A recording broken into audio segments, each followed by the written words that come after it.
All right. Gentlemen, welcome back to the Man Fully Alive Conversations podcast. Thanks for joining us for another week here. It's always fun to look forward to these episodes. Joined today by the one and only Steve Bird. What's up, man? Hey, not much. How are you? Good. It's great to have you. It's been a little while since we've got to connect on the show. So thanks for being here. Yeah, what's been going on with the world? Anything It has been, a really interesting? calm couple of months, tranquil even.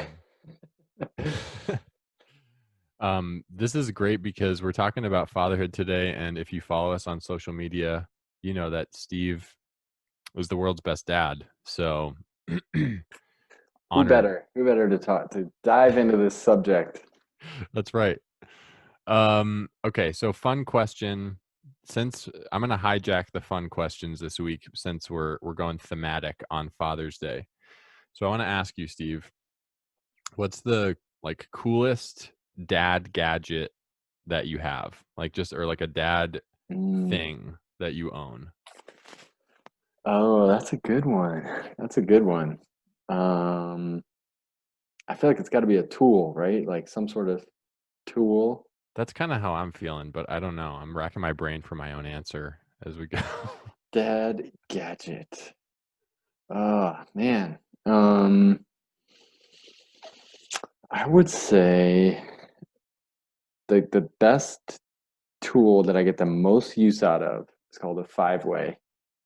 It's a simple tool. And when I was like painting houses in the summers in Massachusetts with a bunch of Polish guys, it was a tool that they used for stuff. And it's kind of like it could be a putty knife, but it could also kind of be a pry thing that you pry things open with. Okay. And you can kind of screw things. It kind of has a point. The reason why it's called a five-way, there's like five different edges in one. And I just if I need to do something, around the house, you're always doing something. It's like I gotta scrape this goop off the kitchen floor or something. It's like, where's my five-way? It's like the trusted, and it's just a little simple handheld thing. But if you don't have one, I would highly recommend. It's probably $10. Is it actually called a five-way, or is Yeah, that it's like a slang? yeah. I'm Is sure that it's got. Polish slang? You say five-way. I don't know what that was. That was like an Italian accent or something. It's like Um, Serbian or something. yeah. Well, I bet you probably couldn't tell the difference, actually. Um, I think it's called a five-way. It might have some technical name or something, but you would Alright. recognize it if you saw it. It'd be with the putty knives, but if you're looking for a gift for yourself for Father's Day, It's like a glorified putty knife? yeah, it's a glorified putty knife. Okay. Exactly. Putty knife in a glorified body. Not quite. I think in heaven, probably won't need those. And you won't have any pockets because you'll be naked. So it'll be hard to carry that thing around. Oh, okay. Five-way, that's good to know. Also, I think we need to do a follow-up episode about your summer painting houses with Polish men in It was Massachusetts. quite the experience. It was quite, we all had nicknames that was like some cultural thing that was easy for them to remember. So like I was Stevie Wonder, like Stevie Wonder, you did a bad job on this. And then this other friend of mine was named James, so he was James Bond. And then my other friend Connor was Conan the Barbarian, so it's like easy for them to remember. But these guys are awesome. They were just characters and smoked like chimneys, and uh, Classic. it was good character building. Excellent. Well, Um, yeah, more and more interesting, Steve, as time goes on. the layers. There's so many layers. Yeah, that's right. What about you? What's your favorite dad gadget? I feel like mine is, if I'm being honest, it's gonna sound really lame, but it's really just this like 18-piece screwdriver that I have. Nice. It's like one of the ones that there's like a section on the bottom that you can pull down, and it stores all like the different Oh heads yeah, yeah, yeah. I know inside. what you're talking about. And it just makes my life so much easier because every time you're like putting together a piece of IKEA furniture or something, it's like, well, you need this head and this head and this head. And it's like, I don't want to go back to my toolbox 4 times. And this is Totally. perfect because it's all right there in one spot. So when I got married, all my groomsmen, their gift to me was they made me, my brother bought me a toolbox, like a really nice like craftsman toolbox. And then they each bought me like a different tool to put in it. That's awesome. And That's so awesome. it was really fun, and that was one of the tools I got, and I use it all the time. I didn't know So you got gifts on your wedding. I thought you were supposed to get gifts for your groomsmen. yeah, How did you pull that off? The old you know, switcheroo on everybody. I duped him, man. I You're like, duped him. so for the groomsmen's gifts, I was thinking you guys could all get me awesome tools. Buy yourself a tux and fly to Florida, right? Oh man, That's weddings. a cool idea though. Yeah, it was cool. Thanks to my brother for that. So there we have it, favorite dad gadgets. And that brings us into our topic for today, which is 6 traits of great dads. Um, so what we're going to do in this episode is Steve and I are each going to share 3 traits that have stood out to us in time, that we admire in other fathers and that we actively strive for ourselves. And hopefully this will give you 6 actionable ways that you can strive to grow in your own experience of fatherhood. And I think that this is important, Steve, because as I was reflecting on this, it's like fatherhood is one of those identities that, at least for me, I feel like you assume the identity when your baby is born. It's like, I'm a dad now. But then it's very easy to just stay there and just be like, I'm a dad simply because of biology and because I have fathered a child. But then to like lose the focus on, well, what kind of dad am I? Like, am I actively striving to become a great dad, or am I just kind of like drifting through this experience of fatherhood? So I don't know about if you've experienced that as well, but for me, I'm learning that as my kids go through different phases, I don't have fatherhood figured out. Like, just when I think I have the baby stage figured out, it's like, oh, now they're a toddler. And as soon as I have that figured out, it's like, oh, now she's not a toddler anymore. She's a kid. And I'm constantly having to learn new ways to be a better dad. Um, so I don't know if that's been your experience. Totally. Yeah, I think that it takes a frequent reflection to see, where you're at and how you could improve as a father. And a lot of times that's kind of coupled with, with Cindy is how we're doing as parents, raising our kids.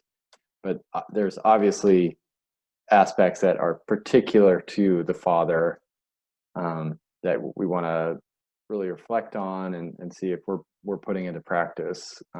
So to me, frequenting the sacrament of confession has been huge. Just having that opportunity to be like, how am I doing? Hmm. And where do I need to grow as a father? Um, and I think growing up and thinking about being a father, like never thought that was going to be the case. Like I would have to be talking about things I did as a father in the confessional, Right. because we have this just idealized idea like, oh, it's going to be great. We're going to be playing with kids all the time and everyone's going to love me and I'm going to be just model dad. And then it's like, I'm kind of a jerk as a dad. Like sometimes, like I really am not perfect. I need to grow in a lot of ways. Yeah. Yeah, and I mean, really, very few things stretch you more than being a dad, and so that puts your weaknesses really on display, Oh yeah. I even think more, I would say, than being a spouse. absolutely. I think parenting is the hardest thing in the world. It's Yeah, just it's just like you're juggling. I feel like I've used this analogy before, but it's like you're juggling 3 different objects that are totally like a bowling ball, a feather, and a piece of paper or something. It's like it's hard. good luck. Yeah, yeah. Well, with that, Steve, then let's dive in. Six traits of amazing dads. What is, and not necessarily in order of like number one, number two, number three, but share with us, Steve, what is your first trait of an amazing dad that you've noticed? Sure. So you can probably hear my kids in the background, which is just perfect for this. But uh, I had, putting this these lists together. I realized that these are areas where I just like need to grow more for sure. So it's like I don't know why these particular ones stood out to me. Um, but my first one is patience. I think that's something that is very present in God the Father. I think he's very patient with us. And I think he also is patient in um, in answering our prayers sometimes. So I think he invites us to patience in that way. But I think just especially with our children, one of the things that has occurred to me recently, I think a lot of times, like I think about like how little experience they have. You know, they've been alive for like 3 or 4 years, and we expect them to just like know everything, like know that you don't throw your plate in the trash, or you know, you don't slap your brother because you didn't like what he said to him.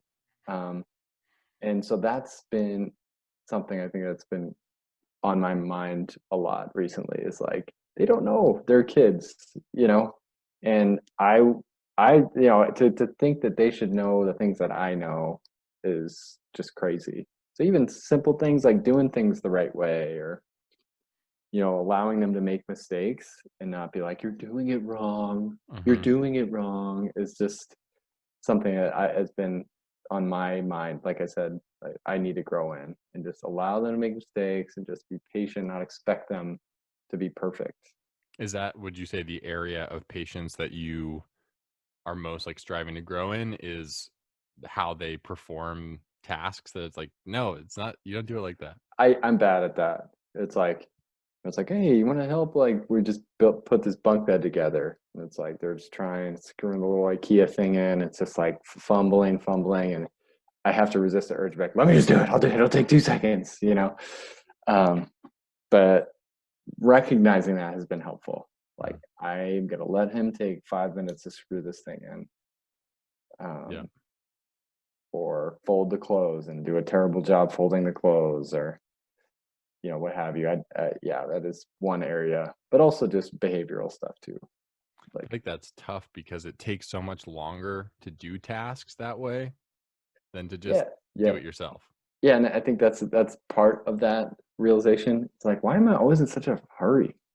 Like, who cares if this takes like an hour longer than I thought it would? Like, what schedule do we have to? Especially right now, it's like summer. They don't have anything else going on. Right. It's like, who cares if it takes a little longer? Hmm. Anyway, that's my first.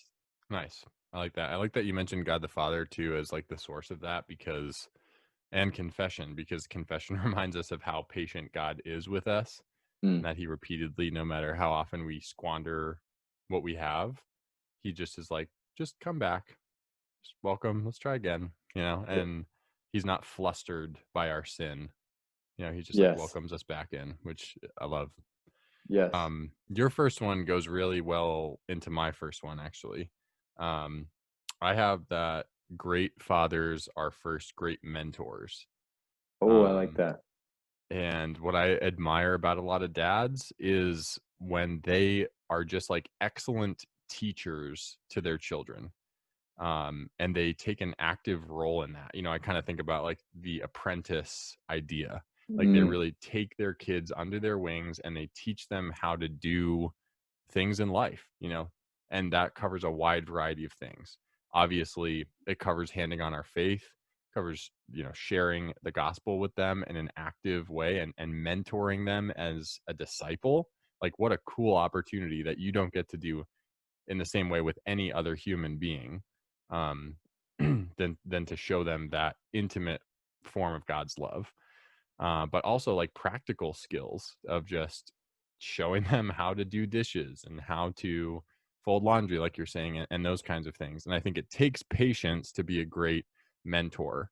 And yes. something I was reflecting on is the same as you. Like my daughter recently has been wanting to just help with everything in the house. She wants to do dishes with me, which I'm like, this is great because I can't wait till you are trained in this task.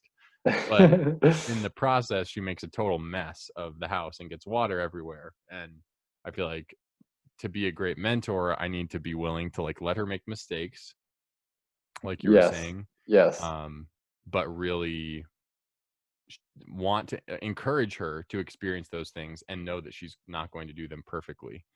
Um, so yeah, I just think about dads that I see who take a really active role, and I admire dads who teach their kids, boys and girls, how to play sports, how to do art, how to explore this new skill. Um, how to use their money, how to Mhm. like all these things. It's like my dad taught me that. My dad taught me this. He showed me this. And I Yeah. really hope that my kids will have that experience of being able to look at all these things that I've taught them how to do. Yeah, I love that. So that's my number one. Great Awesome. dads are great mentors. So my number two is probably an obvious one, but self-sacrificial. Um, I just feel like as men, that is what we are called to, you know, um, to do the hard stuff, to lay our lives down so that our families, our spouses, our children can live, um, in peace and security. So, um, yeah, my dad was always the one to do the hard stuff. He's always one to kind of lay himself down in that way and provide for all of us. Um, and I feel like great men that I look up to, that's the most important quality, I would say. Even if they're not great mentors, or if they're not patient, if you're willing to forego your own happiness or comfort, for the sake of your family, that kind of trumps everything.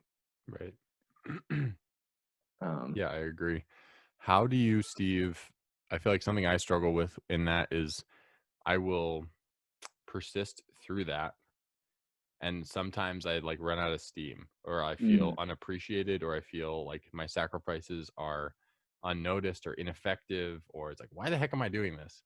Um, do you experience that, and how do you persevere through that? Oh yeah, I mean, especially when you feel like your kids are like ungrateful, maybe. Um, that can be hard. You're like, are you serious? Like, do you realize what I just did for you? Um, and I think it just goes back to patience. I think that it actually is connected with that. It's like, oh, you don't realize it because you're just two. You're just 2 years old. So Right. like, I need to understand that, um, and like that doesn't change my responsibility. Your response doesn't change my call to sacrifice, or my obligation, if you will, to do that. Hmm. Um, and I think what I've learned is to be more communicative. Like even with my kids now, like Abby's getting a little older, and it's like I feel like if she does something that seems unappreciative, I'm like, yeah, Abby, that I feel like that wasn't really that it didn't make me feel appreciated when you said that after Right. um whatever Yeah, you there's know like an honesty required. yeah, and similar for our spouses too, to be honest about it instead of just letting it be like something you feel like, oh, this is just my thing, I'm gonna kind of bury it and Right. just grow resentful then. Right. Yeah, something I think of. I can't remember if we've talked about this book, but I know I've talked about it on the podcast. A Severe Mercy. Have you ever read that? No, I think you have mentioned it Okay. though, maybe on our episode on books. Yeah, I mentioned it in that episode as one of my top three favorite books. But to give a super quick synopsis, it's a story of a couple who, it's a true story. They are atheistic. They end up meeting C.S. Lewis, end up having a massive conversion through their friendship with C.S. Lewis. And it's just an incredible love story about their relationship and the way that their love is transformed when faith is introduced. But one thing that they talk about is they set up these amazing standards for the way that they love each other and just like things that they're going to hold themselves to, and they do it. And one of the things they address is the idea of courtesy, and Mm, they define courtesy as a glass of water in the night.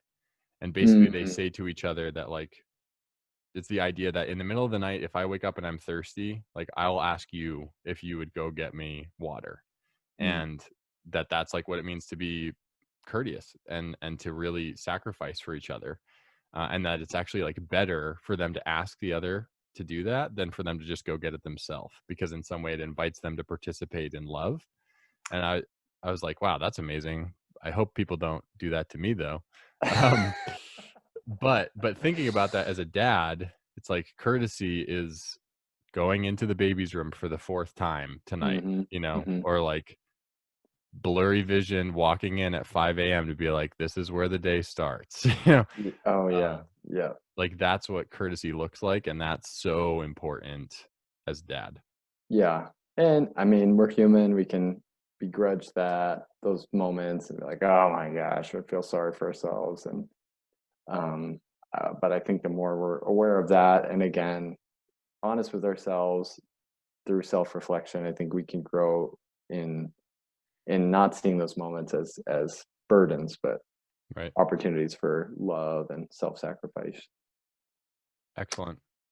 Okay, so we've got great dads are patient, great dads are great mentors, great dads are self-sacrificial, right? Yes. Yep. And my next one is also probably obvious, but great dads are great husbands. Oh, I Um, like it. I think that it's super important to remember as a dad that your marriage and obviously there's, couples who are separated, there's single dads. And so, not to, not to overlook those situations, but if you are married, um, that your marriage comes first, and that your marriage has to be the source that really fuels your relationship with your children. And if that gets inverted, where you're you're doing it the other way around, your marriage is probably really going to suffer, and then in turn that's going to impact your children. um, so I think it's super important for kids to grow up seeing my dad just loved my mom so much. Like he was crazy about her, and like what a powerful witness to give your kids of what marriage looks like, of what family looks like. And again, I know that not like we don't all get that experience, growing up ourselves, and there are tragic circumstances that we don't always get to provide that, Mm-hmm. Mm-hmm. but I think if at all possible, striving for that is super important. I think about my grandparents, my grandpa and my grandma, they are, they're pretty pretty old, but they just love each other so much, and it's so obvious every time you talk to them. They are always laughing with each other. Like you can't talk to them for 10 seconds without one of them making a joke to the other, and they both just burst out laughing. That's Uh, awesome. and I can just see how that laughter has sustained their marriage, and has gotten them through so much in our family. And so I really strive for that. Like I want to be a great husband who my kids can look up to, and really have these images of like what a marriage looks like, what it looks like to have a healthy family. Um, so yeah, that's super important to me. Love that. That's awesome. And I think we all know people who like come from families where like it's all about the kids, Hmm. and maybe even their parents. That was kind of their attitude is like, yeah, my parents didn't really, yeah, they were so focused on us and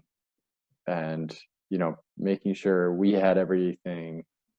And then the sad thing is I feel like sometimes those relationships between children and parents, like they end up, kids grow up and move away and maybe they don't have um, as much appreciation. And it's like, Hmm. man, that just makes it so much worse. Yeah, absolutely. So that's my number Okay. two. All right. So my number three is magnanimity. Ooh, okay.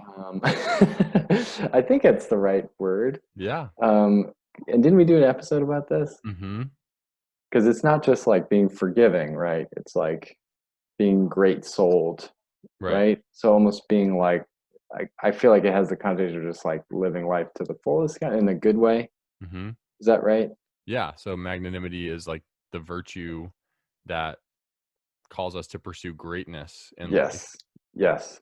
So I feel like this is one where I need to grow in as well. But I've been feeling a lot lately like family life should be like an adventure, Hmm.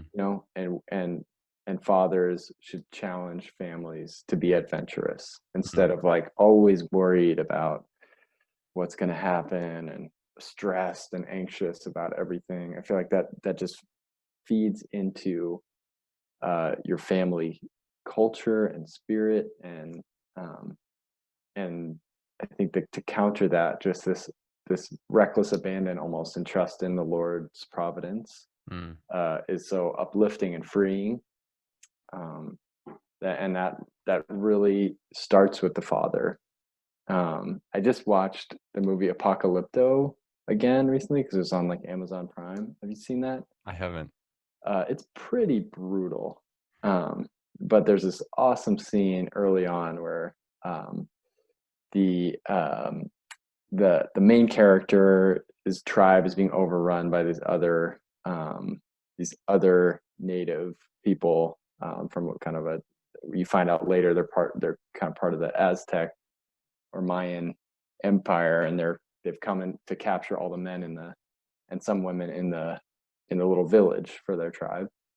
And prior to this, the main character's father had this conversation with the son, basically telling him not to bring fear into the village because they had encountered another tribe who had run into these um, these uh, these Mayan warriors, and he's like, "Do not bring fear into this village. It's a sickness, and like strike it from your heart." And now we're in this. You see this moment where they're in the midst of being captured. It's going horribly, and he accidentally just reveals to the Mayans that his father's right there, and so they tell the father to stand up, and they're going to execute him right in front of the son. And the father's just like, "Look at me, son." It's like, "Don't be afraid." And they execute him. It's just such a powerful Dang. scene, and it just strikes me as like that is what fathers should do. Like in the face of death and in the face of unbelievable uncertainty, our role is to say, just as like John Paul II always said, who lived through terrible atrocities, like do not be afraid. Hmm. And so I see that kind of as in line of being magnanimous. Like just we have nothing to fear if we trust in the Lord, and fear cripples us and will cripple our families if we let it. Right. Yeah, I think that's really relevant for what our world is going through right now, and our kids, depending on what age your kids are and how aware they are of like COVID and all the other things that are happening, it can be a Yes. scary place for kids.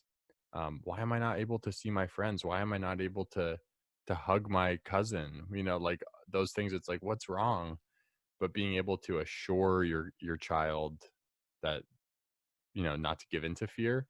Now that doesn't mean that we won't face things that should cause you some um like trepidation or intensity. Sure. Like you're going to face those things, but the point is that like fear is a response, and Yes. we want to take that response and not be crippled, like you said, by fear. We want to turn it into something more positive. Right. Yeah, and it's easy for somebody like me to say like, "Oh, don't have fear," because I don't have to face things maybe that other people have to face um, right now. But it just strikes me as being a really crucial aspect of fatherhood. I like that. Have you had an experience either with your kids where you've been able to lead them through fear, or like witnessing another dad do that in your life? Um, I feel like my kids are still young enough where it's like they're afraid of like the lights being turned off or something, so it's like they don't get like the fact that the world is going crazy right now. Mhm. Um, but I don't know. I'd have to think about that. I just feel like I've known dads that have just pushed their children to be adventurous, you know, Mhm. and I feel like other generations were better at that. Where it's like, oh yeah, go off to war, like what are you? Don't be afraid, you Right. know. Isn't like Um, adventure one of your family's like core yeah, values? yeah.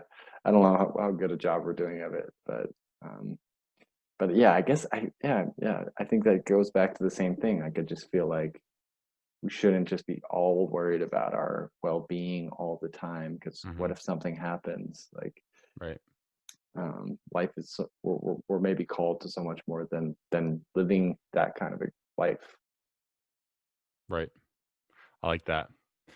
Okay, so let's recap what we've got. Let's see how good our memories are. So We've I got have that. mine written down right here. Oh, okay. All right. Smart. Great dads are patient. Great dads are great Good, mentors. Great dads are self-sacrificial. They are, what was my good second one? husbands. Good Good husbands. husbands. See, I forgot already. Tells you how I'm doing. Uh, And and and adventurous. magnanimous or Magnanimous. adventurous. Yeah. Yeah, you said magnanimous. That's right. Okay. So my last one then, I don't quite know how to phrase this, so I'm gonna just like coin a new term. I'm Um, excited. I would say great dads are joyful in the moment. Ooh, That's that yeah. I like that. that's not really like a new term, but um groundbreaking new term announced on Manful Conversations. What I mean by that, joyful in the moment, is kind of like two concepts that come together. One is obviously joy. I Hmm. think that great dads need to be joyful, and I think the reason this strikes me is that um, I find that when life is stressful, it's much harder for me to like exhibit joy. I will strive for joy like in my interior life and in prayer, like asking the Lord for that grace. But like joy isn't just like an interior disposition, it's also manifested outwardly.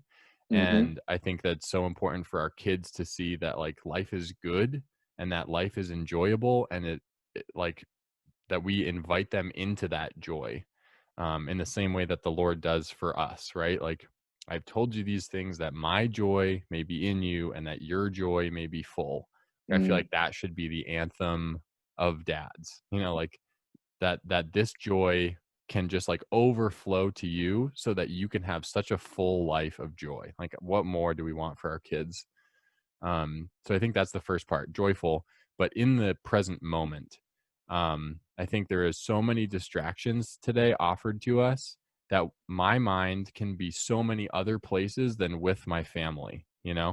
Um, I recently got some Bluetooth headphones, which have totally changed my life. Uh, so like I can listen to audiobooks and podcasts and all kinds of stuff while I'm doing chores around the house. And I love that, but at the same time, there's times when I'm tempted to be like, "Oh, I can build blocks with Olivia and listen to my favorite book." Yeah. And I'm Yeah. removing myself from that moment, and Mm, I'm depriving her of my presence, which is the best gift I have to give to her. And yes. so, I think learning how to be present is super important, that we learn how to tame, right, our passions for other things, whether that's social media or work or any other things that may have an improper place. And then what that does, I think, is then it allows us to enter into the present moment and find joy in it. I think if we're not able to be present, we're not able to be joyful. We've got to be able to embrace what's right in front of us in order to find joy in it and exhibit that. uh, does that make sense? Absolutely. I think you're right on with that. I think being present is so important. And I think again, it goes back to maybe the patient thing. Like, because I think a lot of times where I don't have patience is because I'm like, oh, we got to get through this because I have this other thing I have to worry about doing after this. Where it's like, let's take it easy, and if it takes, like I'm gonna play blocks with my daughter for the next however long, 10 minutes, 30 minutes, like, and that's what I'm gonna do, you Hmm. know, um, and living in the moment and being more present in the moment. I feel like that's something that's more in vogue right now with like the whole mindfulness kind of Hmm. movement. But I do think there's a lot of truth to that. I feel like we all need to slow down a little bit Right. and be more present to the people around us. And Yeah. um, And I mean, let's be honest. I think whether, whether you're praying, whether you're doing like mindfulness meditation or whatever, like it's super easy to be like, yeah, I did my meditation time today.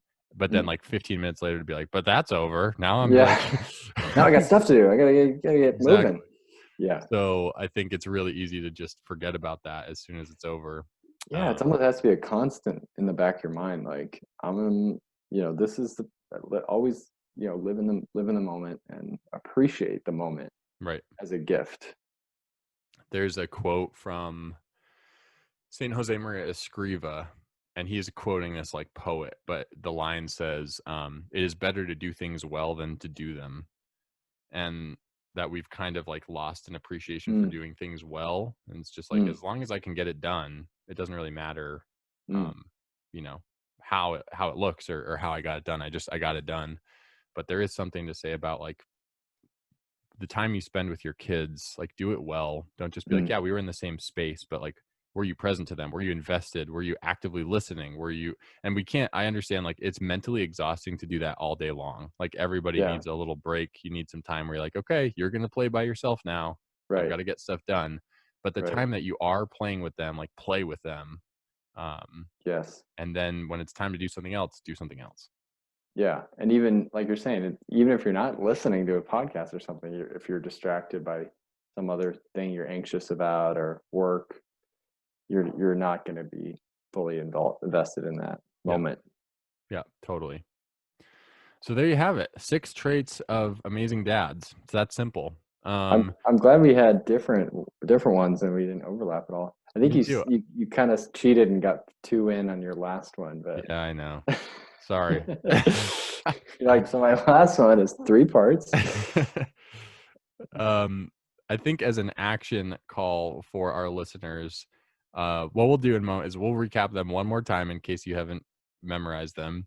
And then I would just encourage you to pick one. Just pick one trait that you want to lean into this week, and come up with a practical way that you can do that.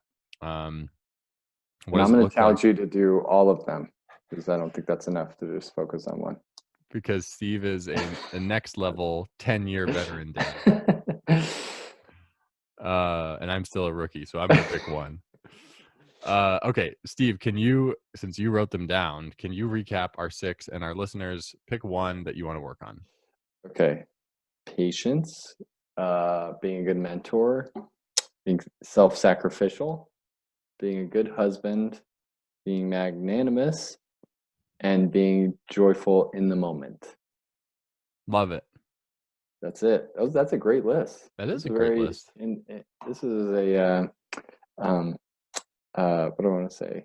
This is a great conversation. I feel Yeah, like I feel inspired. same. I feel encouraged. Yeah.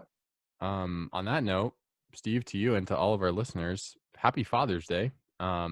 We hope that whatever you are doing to celebrate, that you're able to enjoy the day. We also want to give a special thank you to all of the spiritual fathers who are listening. If you don't have children yet, or if you are a priest, um, you know, Bishop Olmsted says it really well. He says it's not a question of am I called to fatherhood? It's what kind of father am I called to be? So all of us are called to some participation in fatherhood, and if that hasn't been revealed to you yet, keep praying and keep seeking. But happy Father's Day to all the dads out there. We hope that you have a great day. We appreciate you listening to the Manfully Alive Conversations podcast. If you enjoyed this one, go ahead and share it with a friend or a family member or another dad out there who might be encouraged by this. We post stuff every week to improve your life and to help you connect with this content on social media. So you can connect with us at MFA Ministries if you would like. That's on Instagram, Facebook, Twitter. You can find us. We're also putting some stuff up on YouTube these days, so you can find us Manfully Alive Ministries on YouTube as well. Steve, any closing thoughts?